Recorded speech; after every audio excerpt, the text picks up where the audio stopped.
attendance at this early hour in May to the May round of Green's breakfast briefings. These have become more and more part of the institutional landscape of the bar in recent years, and they in fact, in my view, provide a better legal analysis than most of the bar's own CPD program, which we run here regularly throughout the year.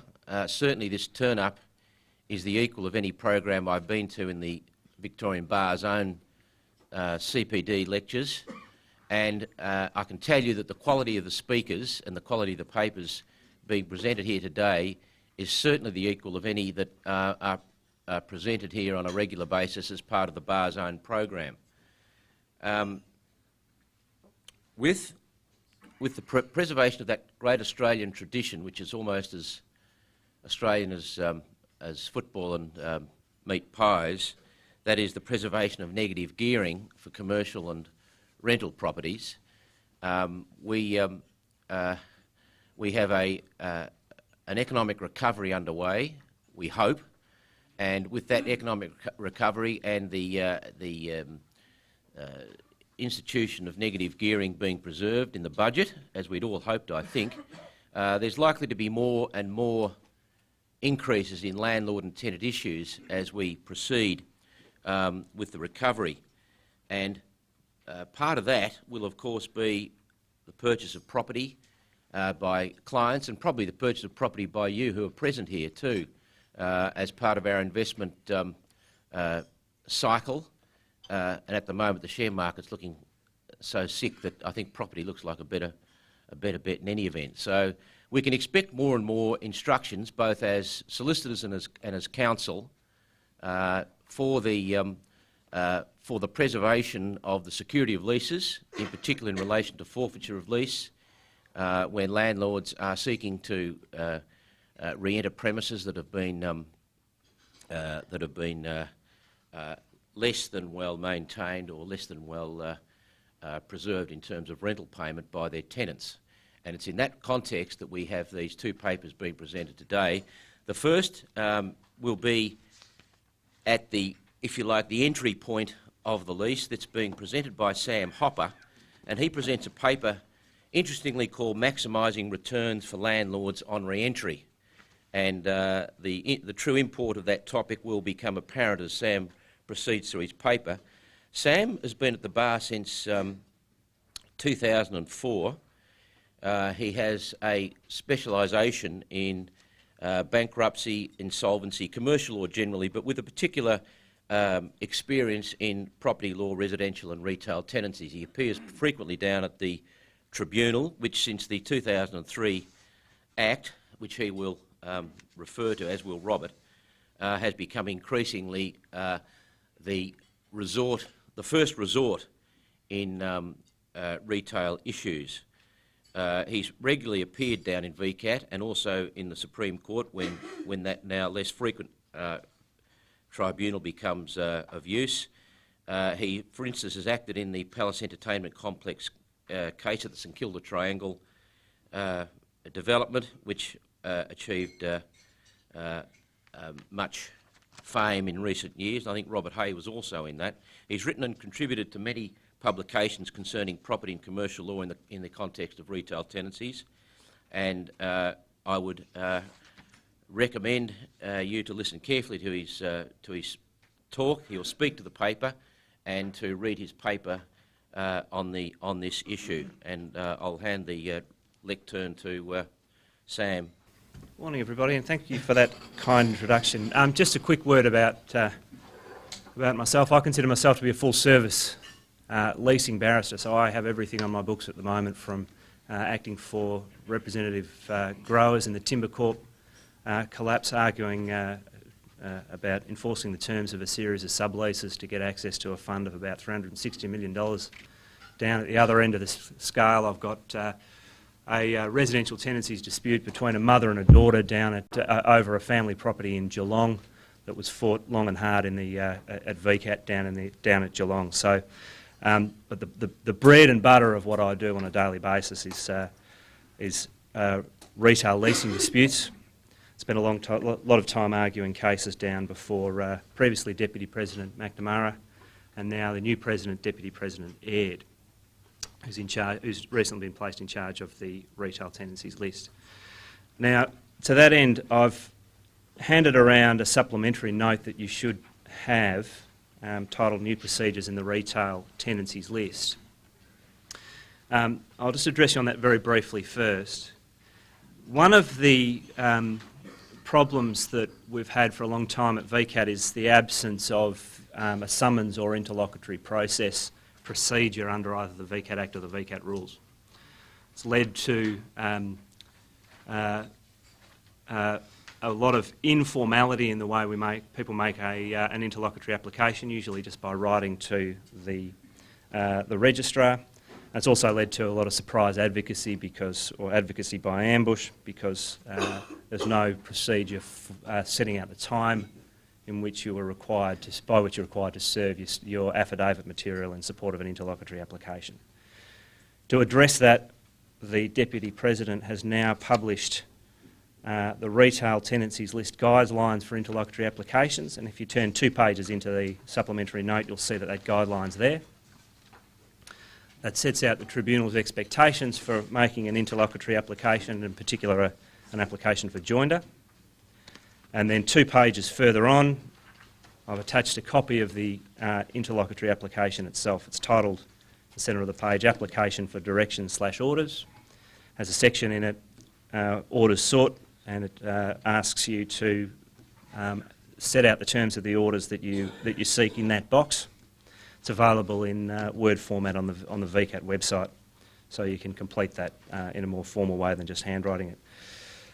There is a box, 2 boxes for urgent and routine that you'll see on the bottom left-hand side of the table there.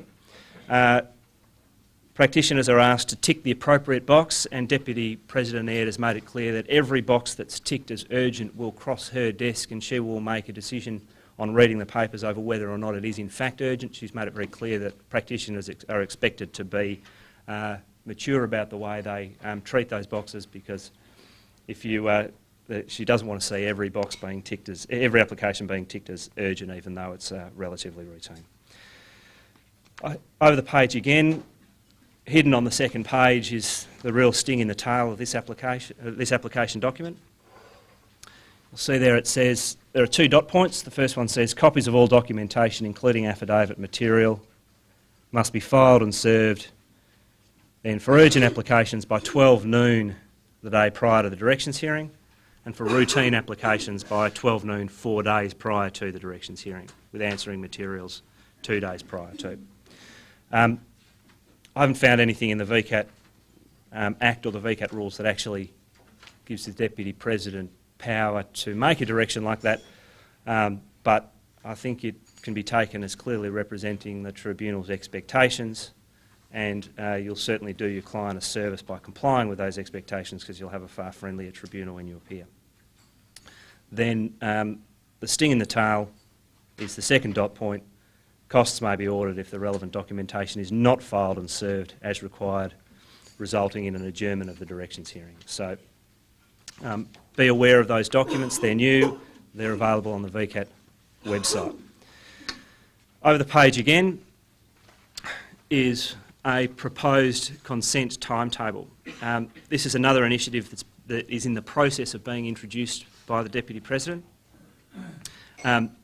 You'll see that the document I've attached there is from the domestic building list, not the retail tenancies list.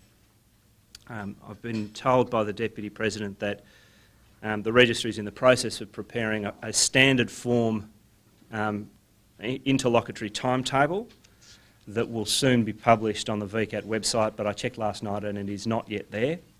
In the intervening period, we've been asked to use the form from the domestic building list as a proposed timetable and just make appropriate amendments to the document, again available on the VCAT website, when running a case in VCAT, in the retail tenancies list. The purpose of this, of course, is to streamline your first directions hearing, so the parties can simply fill in the gaps for a proposed interlocutory timetable and effectively have it rubber stamped by the tribunal, provided that the timeframes are reasonable. Okay, so that was my supplementary note that I want to draw to your attention. You pop that to one side now. I'll turn to the more substantive paper that I'm addressing you on today, which is maximising returns for landlords on re-entry. I prepared a version of this paper about 2 years ago, just as the financial crisis was gaining momentum, because I naively thought that an economic downturn would see an increase in re-entries by landlords and termination of leases. In fact, the downturn saw in my practice the exact opposite, because clever landlords realised, of course, there's no point terminating a lease if you can't find another tenant who's willing to pay a reasonable rent for the premises. What I'm now starting to see as things start to improve is an increase in re-entries. Firstly, as landlords see that there are potentially more lucrative tenants in the marketplace, so they're willing to get rid of the dead wood from a centre. Secondly, the perception that there's more money around, so re-entry is I'll treat a re-entry as a form of recovery action, and there's a greater chance of getting the rental arrears paid by a tenant.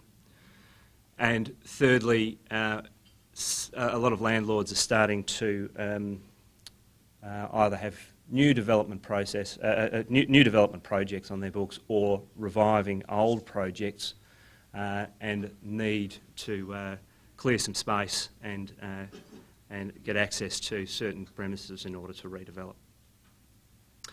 So it seems timely to revisit the legal and commercial issues that arise when when a landlord seeks to re-enter a premises and terminate a lease.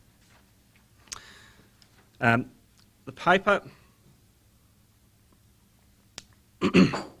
paper is aimed at being a practical guide to the re-entry process.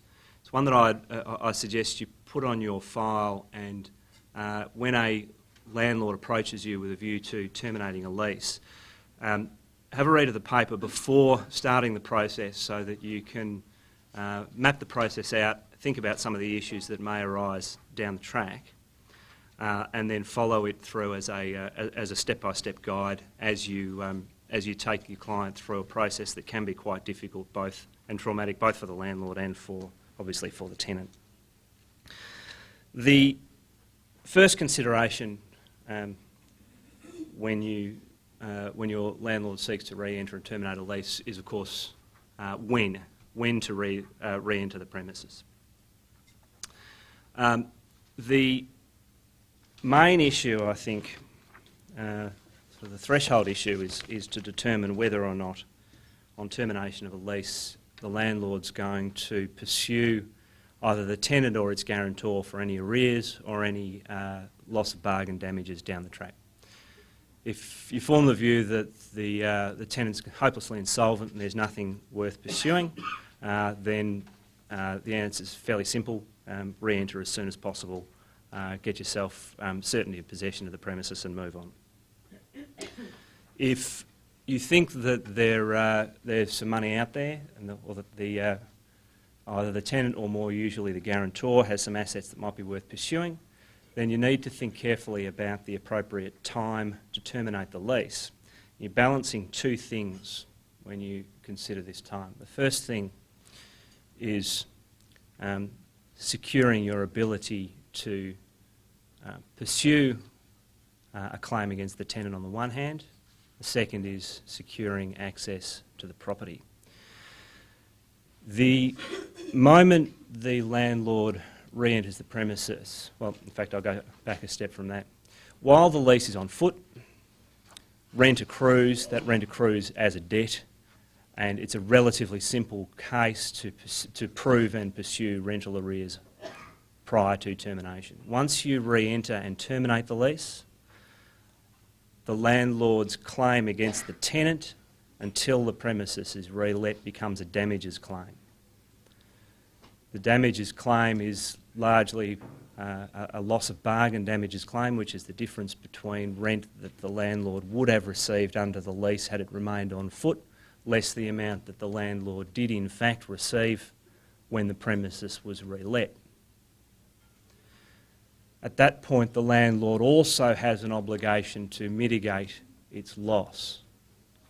There's no obligation to mitigate the loss prior to termination of the lease.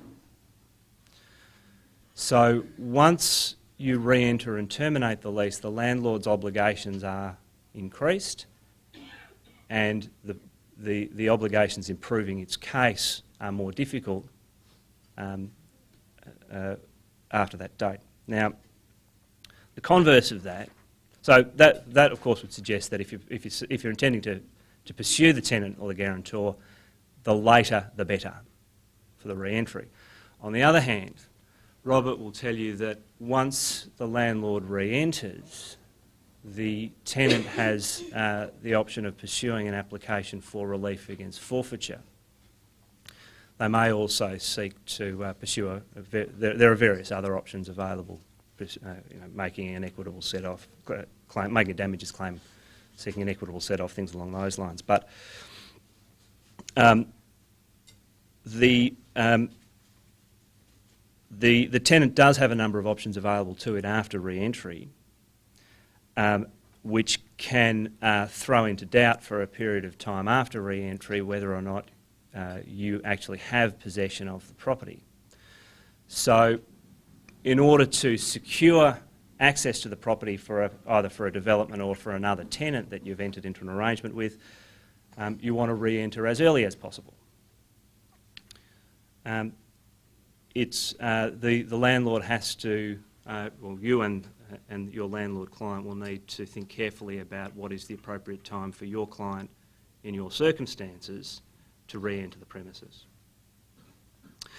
Now, once you've made a decision on when the appropriate time is to re-enter the property, you'll say to yourself, well, what notices are required before I re-enter? That's considered from paragraph 7 onwards in the paper. And the first place you look for a notice before re-entry is section 146 of the Property Law Act. Most people here would be pretty familiar with section 146. It requires you to give a 14-day notice prior to re-entry and termination for any breach of a covenant in the lease other than a covenant for the payment of rent.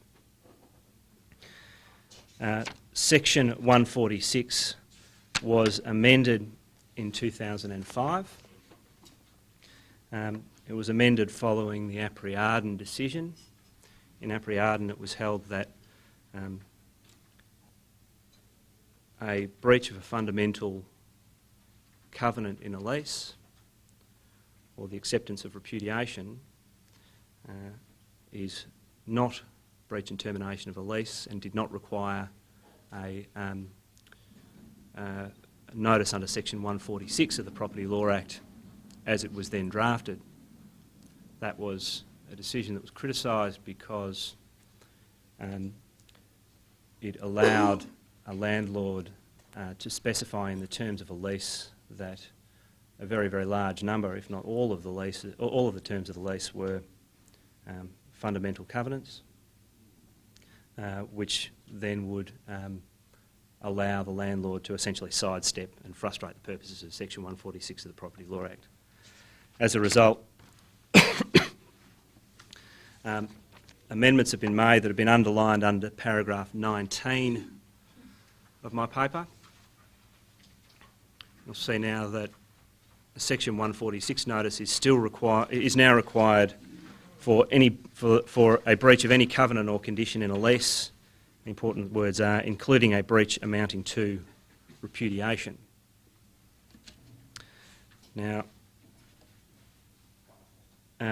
seems to me there's some ambiguity in that wording, in that a breach amounting to repudiation implies that there has to be an actual breach of a covenant of the lease before a section 146 notice is required.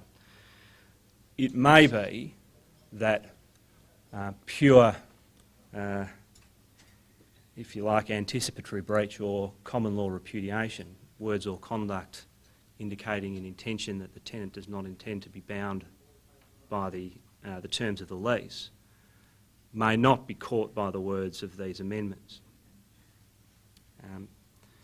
I had a case before Deputy President McNamara where the tenant had complied with every covenant under the lease, rent was up to date, but he simply said to the landlord, I don't intend to be bound by this anymore. He didn't actually vacate the property, but he indicated that he intended to, and the landlord's solicitors appropriately wrote back and said,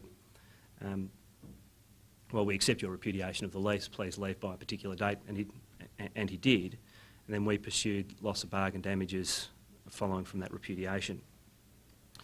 I did have a discussion with Deputy President McNamara over whether Section 146 of the Property Law Act required my client to have provided a notice prior to acceptance of that repudiation. I put the argument to the Deputy President that that I've just discussed, but my opponent did not take the point against me, so it didn't make its way into the judgment, and it wasn't an issue that the Deputy President had to resolve. He didn't seem to be troubled by it, so that would suggest that there's some force behind the argument, but the prudent course for you as practitioners who are contemplating a re-entry and termination of a lease in advance when the tenant has repudiated the lease is to always serve a Section 146 notice, no matter how blatant or how clear the repudiation is by the tenant. That way, although it may create some short-term inconvenience for your client to have to wait for the expiry of a 14-day notice before terminating the lease, that's certainly less inconvenient than protracted litigation on this kind of point. So the short point out of that discussion is always serve a Section 146 notice before terminating, unless you're terminating for non-payment of rent, in which case Section 146 does not apply. The second point about notices is to always remember to check your lease.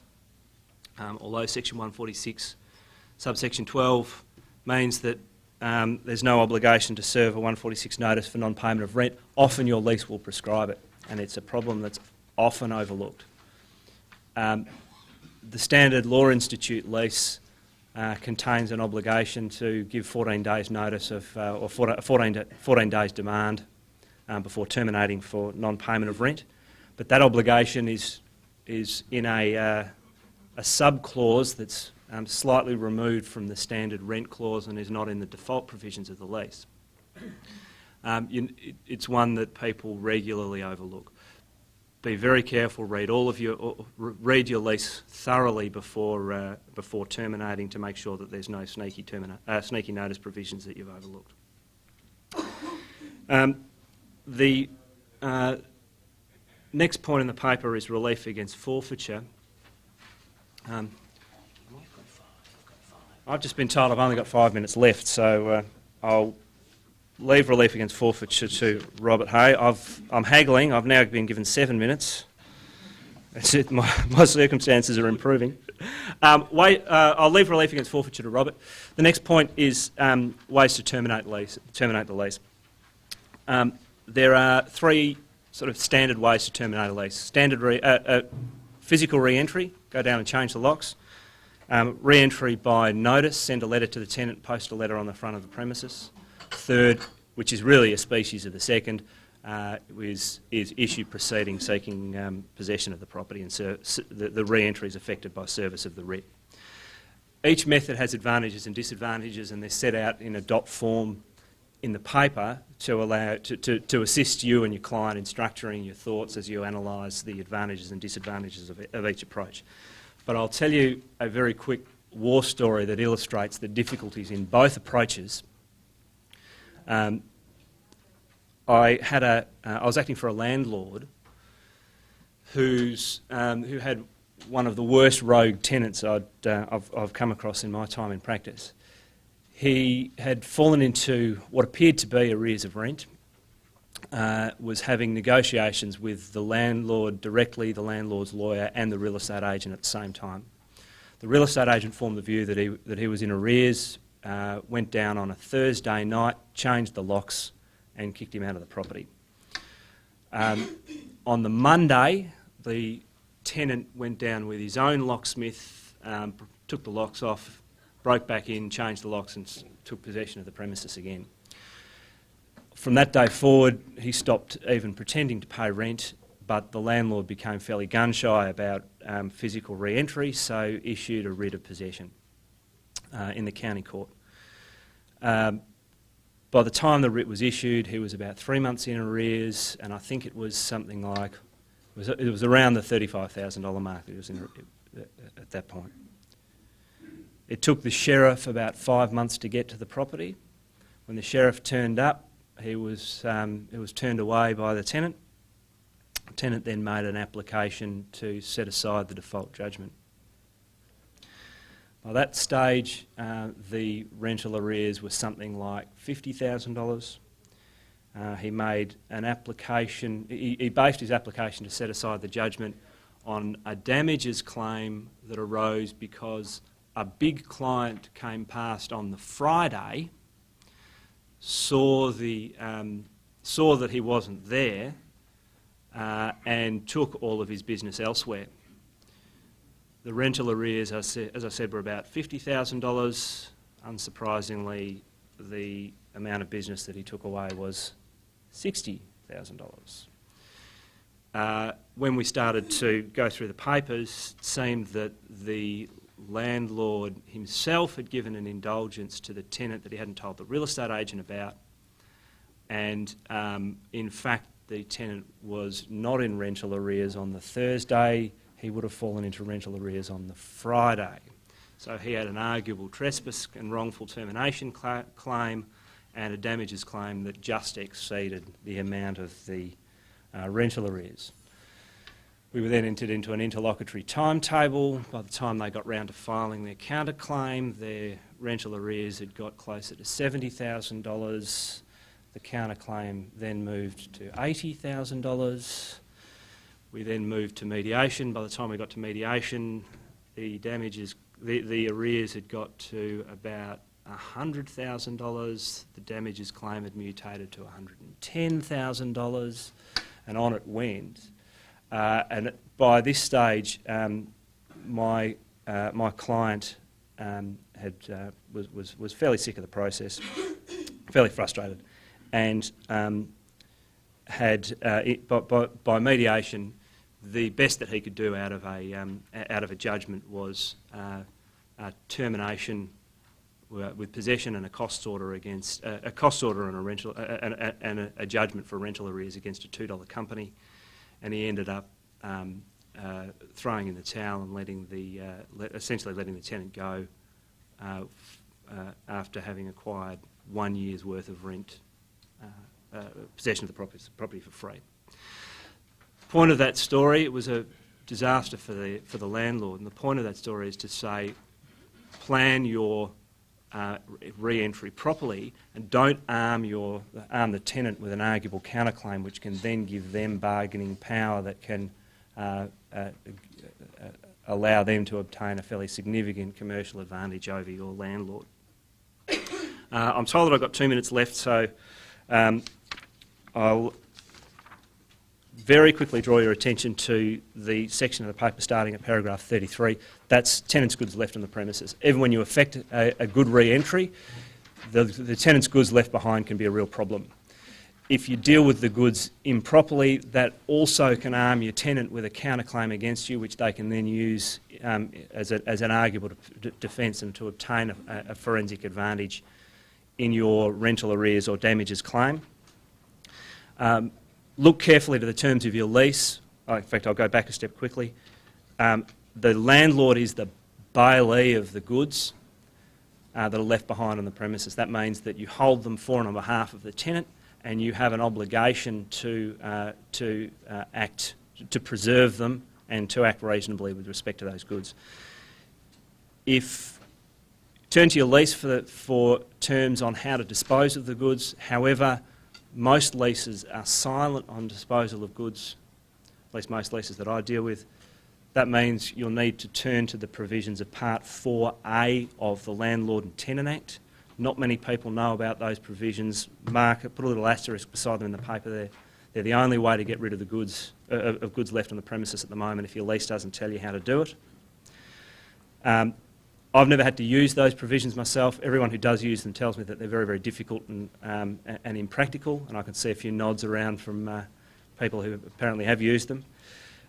They are under review at the moment. Apparently they're being modernised, and there will be something in the, hopefully some new provisions in the Fair Trading Act that take over from Part 4A of the Landlord and Tenant Act. So the other take-home note on this point is if you do have to use them, check the Landlord and Tenant, the current version of the Landlord and Tenant Act on Austlii. Make sure that you're using the current version of the legislation. If it's not in the Landlord and Tenant Act, check the Fair Trading Act. I think I'm getting the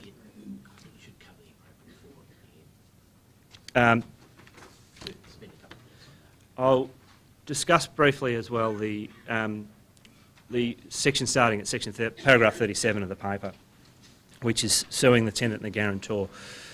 One of the threshold problems, particularly if you've got a retail premises lease or an arguable retail premises lease, is the choice of jurisdiction between suing at VCAT and suing at the appropriate court. A retail premises dispute is a dispute under or in relation to a retail premises lease between a landlord or former landlord and tenant or former tenant, other than a claim solely for the payment of rent. A claim solely for the payment of rent includes rent plus interest. So you're entitled to go to a court at that point and issue your proceeding. The risk is that your tenant will then issue a counterclaim that can introduce a dispute between the landlord and the tenant under or in relation to the retail premises lease that raises a whole series of other issues. That means that you'll have a false start in the court and your proceeding can be stayed there and you've got a reissue in VCAT. It's not entirely clear on the legislation or on the cases who pays the costs of the false start proceeding, but each time I've done it, it's been the landlord that's been required to pay those costs because it was their choice to go into that jurisdiction. When acting for tenants, I've been able to use that to obtain a significant advantage over the landlord because the threat of costs in the court in which they've issued, coupled with the fact that VCAT and the retail tenancies list is a no-cost jurisdiction, can actually render your landlord's rental arrears claim completely uncommercial. So it can provide a very substantial amount of leverage to a tenant. I won't otherwise take you through the advantages and disadvantages of each jurisdiction. They're listed out in paragraphs 42 to 45. Next time you need to issue the proceedings, I urge you to read those sub-paragraphs, think about each of them carefully and make an informed decision with your client as to which jurisdiction to attend. Beyond that, I'm now out of time. I did have a few other war stories for you, but... I'll call some questions. After that last war story, I think I've changed my mind completely since I opened this session. I'm going to stick to shares. Questions from the floor for Sam. 5 minutes of questions from the floor. Yes. Sam, how onerous is the landlord's obligations regarding goods left in the premise that may belong to a third party?